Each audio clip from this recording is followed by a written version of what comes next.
نحمدہ و نصلی علی رسولہ الکریم اما بعد فاعوذ باللہ السمیع العلیم من الشیطان الرجیم بسم اللہ الرحمن الرحیم۔ سورۃ النور بامانی بامحاورہ ترجمہ اور اس کے بعد اس کی تشریح۔ پہلے بامانی ترجمہ، آیت نمبر 32۔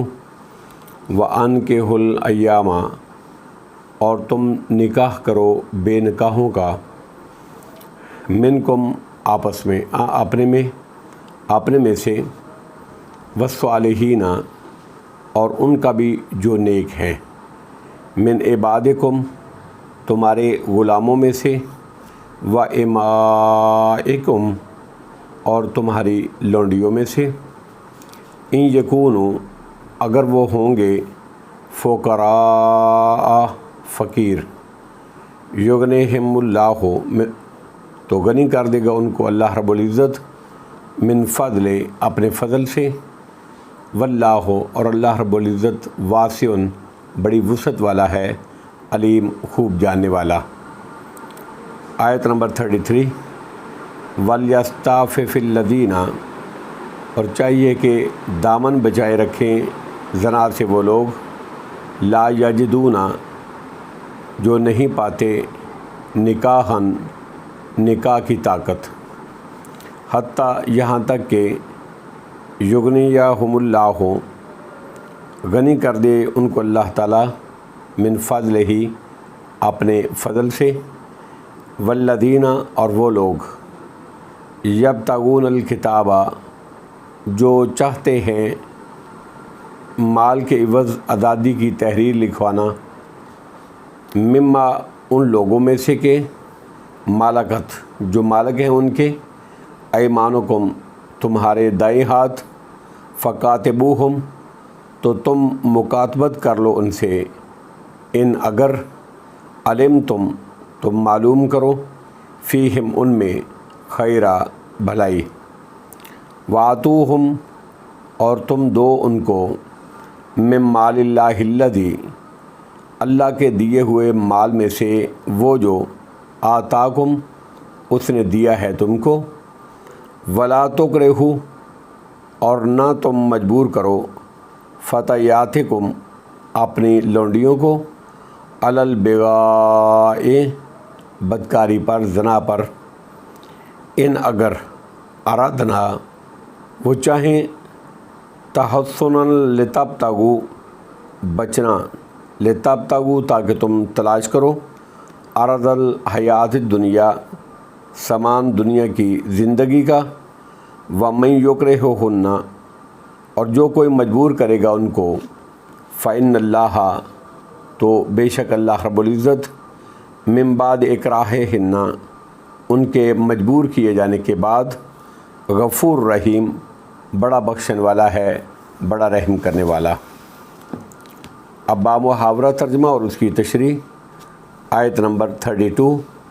وَأَنكِحُوا الْأَيَّامَ مِنكُمْ وَالصَّالِحِينَ مِنْ عِبَادِكُمْ وَإِمَائِكُمْ، اور تم اپنے بے نکاح مردوں اور عورتوں کے نکاح کرو۔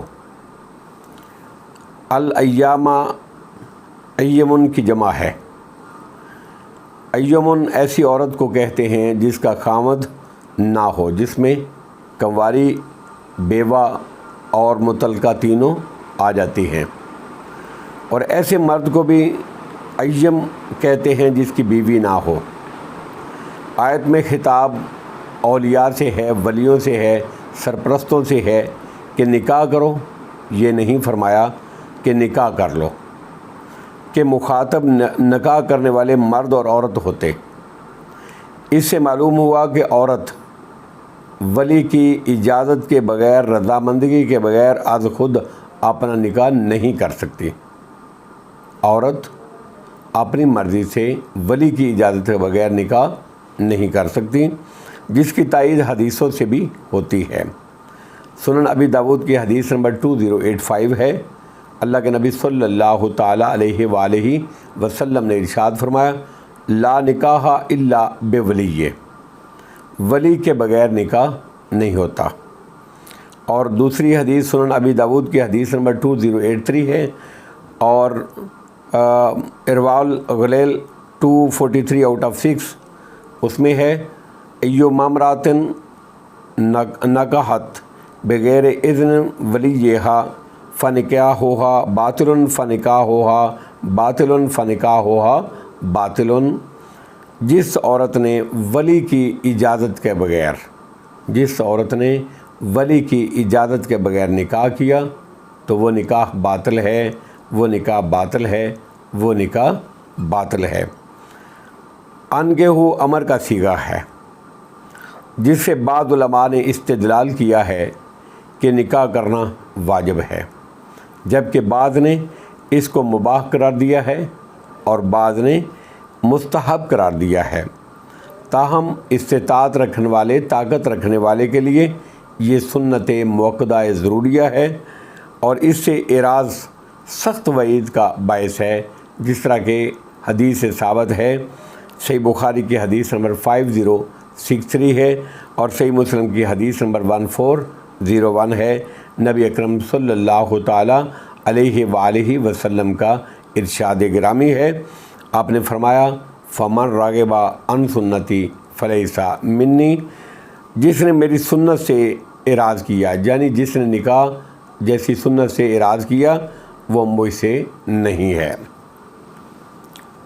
اور تم اپنے بے نکاح مردوں اور عورتوں کے نکاح کرو، اور ان کے بھی جو تمہارے غلام اور لونڈیاں نیک ہوں، والصالحین من عبادکم و امائکم، اور ان کے بھی جو تمہارے غلام اور لونڈیاں نیک ہوں۔ یہاں صالحیت سے مراد ایمان ہے، اس میں اختلاف ہے کہ مالک اپنے غلام اور لونڈیوں کو نکاح کرنے پر مجبور کر سکتے ہیں یا نہیں۔ بعض اکراہ کے قائل ہیں، بعض نہیں، تاہم اندیشہ ضرر یعنی تکلیف کسی مصیبت کی صورت میں شرعاً مجبور کرنا جائز ہے، بصورت دیگر غیر مشروع ہے۔ ان یکونوا فقراء یغنیہم اللہ من فضلہ واللہ واسع علیم، اگر وہ فقیر ہوں گے تو اللہ اپنے فضل سے ان کو غنی کر دیں گے، یعنی محض غربت اور تنگ دستی نکاح میں مانع نہیں ہونی چاہیے، اس کی وجہ سے نکاح نہیں روکنا چاہیے۔ ممکن ہے نکاح کے بعد اللہ رب العزت ان کی تنگ دستی کو دور کر دیں اور اپنے فضل سے وسعت اور فراخی میں بدل دے۔ حدیث میں آتا ہے، جامع ترمذی کی حدیث نمبر 1655 ہے، نبی اکرم صلی اللہ تعالیٰ علیہ وآلہ وسلم نے ارشاد فرمایا، 3 بندے ہیں ایسے ہیں جن کی اللہ رب العزت ضرور مدد فرماتا ہے۔ 3 بندے ایسے ہیں جن کی اللہ رب العزت ضرور مدد فرماتے ہیں۔ نمبر 1 نکاح کرنے والا جو پاک دامنی کی نیت سے نکاح کرتا ہے۔ نمبر 2 مکاتب غلام جو ادائیگی کی نیت رکھتا ہے، اور نمبر 3 جو اللہ کے راستے میں جہاد کرنے والا ہے۔ واللہ واسع علیم، اور اللہ وسعت والا ہے، بڑا وسعت والا ہے، خوب جاننے والا ہے۔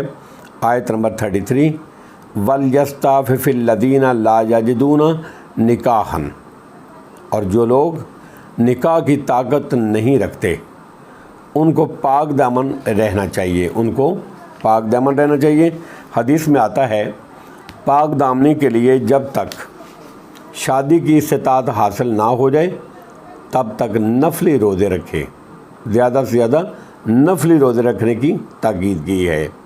فرمایا، اے نوجوانوں کی جماعت، تم سے جو شادی کی طاقت رکھتا ہے اس کو اپنے وقت پر شادی کر لینی چاہیے، اس لیے کہ اس سے اب اس کی آنکھوں اور شرمگاہ کی حفاظت ہو جاتی ہے۔ اور جو شادی کی طاقت نہیں رکھتا اس کو چاہیے کہ وہ کثرت سے نفلی روزے رکھے، روزے اس کی جنسی خواہش کو قابو میں رکھیں گے۔ یہ حدیث صحیح بخاری کی حدیث نمبر 1905 ہے اور صحیح مسلم کی حدیث نمبر 1400 ہے۔ حتیٰ یغنیہم اللہ من فضلہ، حتیٰ کہ اللہ اپنے فضل سے ان کو غنی کر دے۔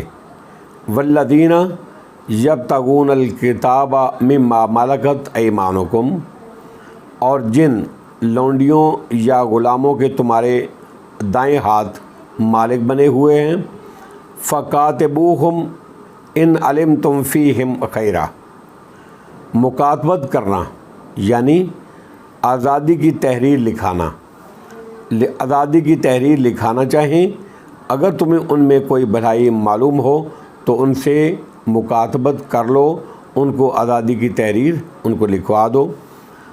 مکاتب اس غلام کو کہا جاتا ہے جو اپنے مالک سے معاہدہ کر لیتا ہے کہ میں اتنی رقم جمع کر کے ادا کر دوں گا تو آزادی کا مستحق ہو جائیں گا، یعنی تم مجھے آزاد کر دو گے۔ بھلائی نظر آنے کا مطلب ہے اس کے صدق اور امانت پر تمہیں یقین ہو، یا کسی صنعت و حرفت سے وہ آگاہی رکھتا ہو تاکہ وہ محنت کر کے کمائے اور رقم ادا کر دے۔ اسلام نے چونکہ زیادہ سے زیادہ غلامی کی حوصلہ شکنی کی ہے، اس لیے یہاں بھی مالکوں کو تاکید کی گئی ہے کہ مکاتبت کے خواہشمند غلاموں سے معاہدہ کرنے میں تعامل نہ کرو، بشرطے کہ تمہیں ان کے اندر ایسی بات معلوم ہو جائے کہ جس سے تمہاری رقم کی ادائیگی بھی ممکن ہو۔ بعض علماء کے نزدیک یہ امر وجوب کے لیے ہے اور بعض کے نزدیک استحباب کے لیے ہے۔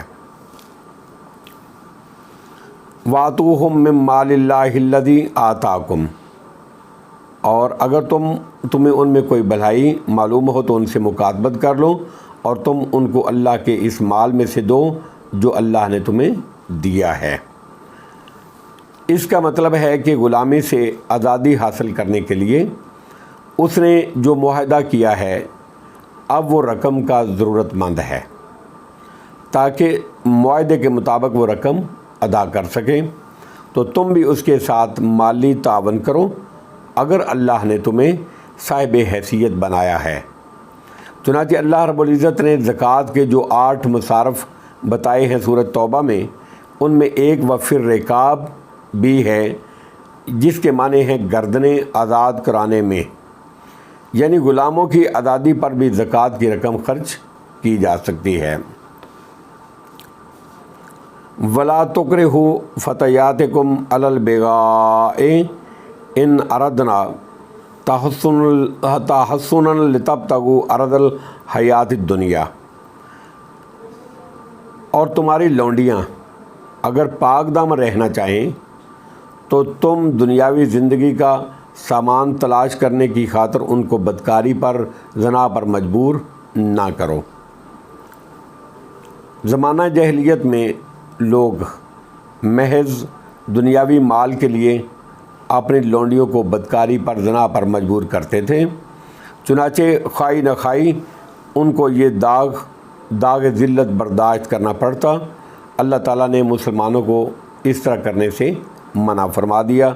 ان ارادنا غالب احوال کے اعتبار سے ہے، ورنہ مقصد یہ نہیں ہے کہ اگر وہ بدکاری کو پسند کریں تو پھر تم ان سے بدکاری کر لو، یہ کام کروا لیا کرو، بلکہ حکم دینے کا یہ مقصود ہے کہ لونڈیوں سے دنیا کے تھوڑے سے مال کے لیے یہ کام مت کرواؤ، اس لیے کہ اس طرح کی کمائی ہی حرام ہے، جس طرح کہ حدیث میں ہے، صحیح مسلم کی حدیث نمبر 1567 ہے، نہا عن ثمن الکلب و مہر البغی و حلوان الکاہن۔ رسول اللہ صلی اللہ علیہ وسلم نے کتے کی قیمت، فاحشہ کی کمائی، چکلے کے مال کی کمائی اور کاہن کی شرینی سے منع فرمایا ہے۔ وَمَن يُكْرِهُهُنَّ فَإِنَّ اللَّهَ مِن بَعْدِ إِكْرَاهِهِنَّ غَفُورٌ رَحِيمٌ، اور جو کوئی ان کو مجبور کرے تو بے شک ان کے مجبور کیے جانے کے بعد اللہ تعالیٰ ان کے لیے غفور رحیم ہے۔ یعنی جن لونڈیوں سے جبراً یہ بے حیائی کا کام کروایا جائے گا اور اس سے مال وصول کیا جائے گا، جن سے یہ کام کروایا جائے گا تو گناہ گار مالک ہوگا، یعنی جبر کرنے والا، نہ کہ لونڈی جو مجبور ہے۔ حدیث میں آتا ہے نبی اکرم صلی اللہ تعالیٰ علیہ وآلہ وسلم نے ارشاد فرمایا، سنن ابن ماجہ کی حدیث نمبر 2043 ہے، آپ نے فرمایا میری امت سے خطا، نسیان اور ایسے کام جو جبر سے کرائے گئے ہوں وہ معاف ہیں۔ واللہ اعلم بالصواب، وآخر دعوانا ان الحمد للہ رب العالمین۔